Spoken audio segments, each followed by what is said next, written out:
E.N.D here. Guess what? We have another super drop of Secret Lair products. All natural, totally refreshing super drop. Available for pre-order from June 21st to July 23rd. It's just 3 weeks after the end of Dr. Lair's Secretarium super drop. Do you still remember that? Yeah? It's just 3 weeks ago that pre-orders for those drops have ended.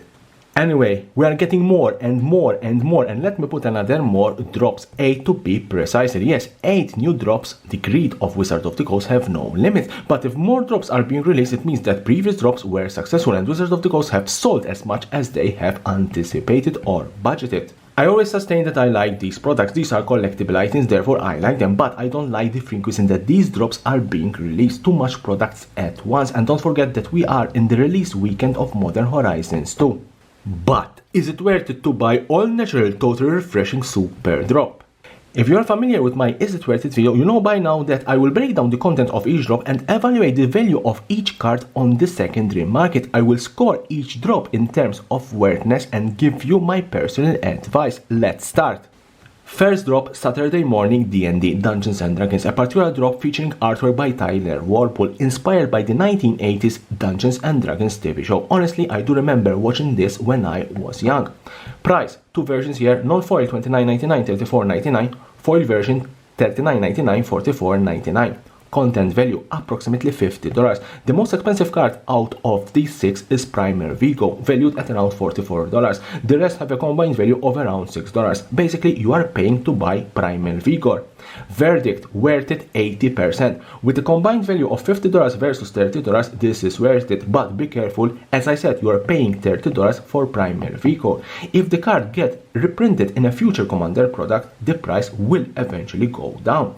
Also, don't forget that the unique artwork inspired by the Dungeons & Dragons TV show adds to the value. My advice, if like me you have nostalgia for the 80s, then this drop is for you. Second drop, Artist Series Mark Poole, a particular drop celebrating Mark Poole, one of the most renowned old-school Magic the Gathering artists, have been contributing with his works from the first set alpha. In this drop we have 6 cards, 3 original artwork and 3 new masterpieces by Mark Poole. Price, same here, 2 versions, non-foil $29.99, $34.99, foil version $39.99, $44.99. Content value, approximately $53. The most expensive card is Wasteland, valued at around $33. Then we have Birds of Paradise sitting at around $11. The rest have a combined value of around $10. Verdict, worth it 100%. Just mentioning Mark Poole, it's already worth it. Then we have Birds of Paradise and Counterspell, which is now also legal in Modern in their original artwork, and the new masterpiece for Wasteland. Absolutely worth it. My advice, yes, to buy this both in foil and non-foil. Third drop, special guest Fiona Staples, a particular drop featuring artworks by Fiona Staples. Fiona Staples is a renowned and multiple award winner in comic books. She has lended her unique comic style for 5 Magic the Gathering cards. Price, non-foil $29.99, $34.99, foil version $39.99, $44.99. Content value, approximately $44. The most expensive card in this drop is Dryad of Elysian Grove, valued at around $16. Then we have both Metallic Mimic and Soul Scar Mage, valued at around $10. The rest have a combined value of around $8. Verdict, worth it 60%. Personally, I'm not tempted towards this drop. Final value is there, yes, and we have also special artwork by Fiona Staples, but the printed cards in this drop can be easily targeted in future special reprint set. My advice, if you like the artwork or you are a fan of Fiona, go ahead, otherwise save your money. Fourth drop, special guest Jen Bartel, a particular drop featuring artwork by another renowned comic book artist, Jen Bartel. She's mostly known for her works for Star Wars Women of the Galaxy and DC Women of Action. She also worked on graphic design for Adidas shows featuring MCU Captain Marvel and Thanos. Price, non-foil $29.99, $34.99, foil version $39.99, $44.99. Content value, approximately $46. The only valuable card in this drop is Bloom Tender, valued at around $44. The rest of the cards have a value of around $2, very little. Basically, you are paying for buying a Bloom Tender. Verdict, worth it 55%. There is little to discuss here. Basically, as I said, you are paying $30 to buy a copy of Bloom Tender.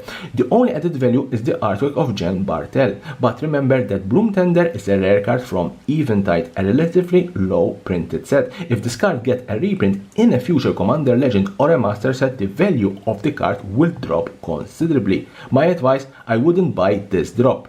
Fifth drop, Phyrexian Praetors Complete Edition, the 5 original new Phyrexian Praetor in special legendary Praetor frame with the Phyrexian text. Price non-foil $29.99, $34.99, foil version $39.99, $44.99. Content value approximately $150. Yes, we are getting a Phyrexian language drop for $30, with the cards valued in the drop is $150. Phyrexian Praetors have an average value of $30. The most expensive one is Boringlex Voice of Hunger, valued at around $50. The cheapest one is Urabrask the Hideous, valued at around $11. Verdict, worth it 200%. I don't think you need a degree in finance to understand that $150 is more than $30. Just a small caution here, because of its worthiness, this drop will sell like crazy. Therefore, in the market there will be enough copies to keep the price down in the short run. My advice here, I don't think you need any advice, buy this drop. 6th drop, Mother's Day 2021. This drop celebrates Mother's Day with 4 copies by different artists, including Rebecca Guay of the Mother of Magic the Gathering, Mother of Runes. Price non-foil $29.99, $34.99, foil version $39.99, $44.99. Content value approximately $24. Mother of Runes goes back to Urza's legacy and have been reprinted multiple times. The cheapest version out there is the Mystery Booster, valued at around $6, and you get 4 copies of the same card. Verdict, worth it 30%. In terms of value versus price, we are already losing $6. And the fact that you get 4 copies of the same cards, yes, they do have different artwork, especially Rebecca's version, but if Mother of Runes get another reprint in a future Magic the Gathering product, the value of the card will fall. My advice, don't buy this, buy Rebecca's version. 7th and 8th drop, Dan Fraser Signets, 2 separate drops, both having each 5 original Ravnica Signets, one with enemy colors and one with allied colors. All 10 Signets have new artwork by Dan Fraser. Dan Fraser is mostly known in Magic the Gathering as the father of Moxes, having contributed to the artwork of the 5 original Moxes in Alpha. Now, his particular style can be found in these 10 cards.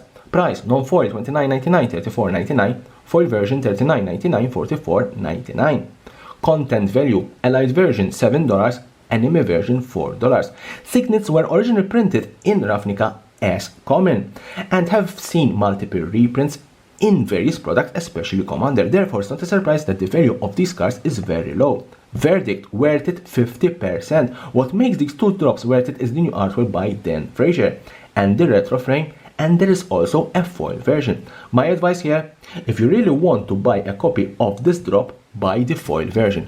All natural total refreshing Superdrop will come in 3 bundles. My advice here, if you really want to buy all drops, yes, do buy the bundles. Personally, I would prefer to cherry pick the most worth it ones.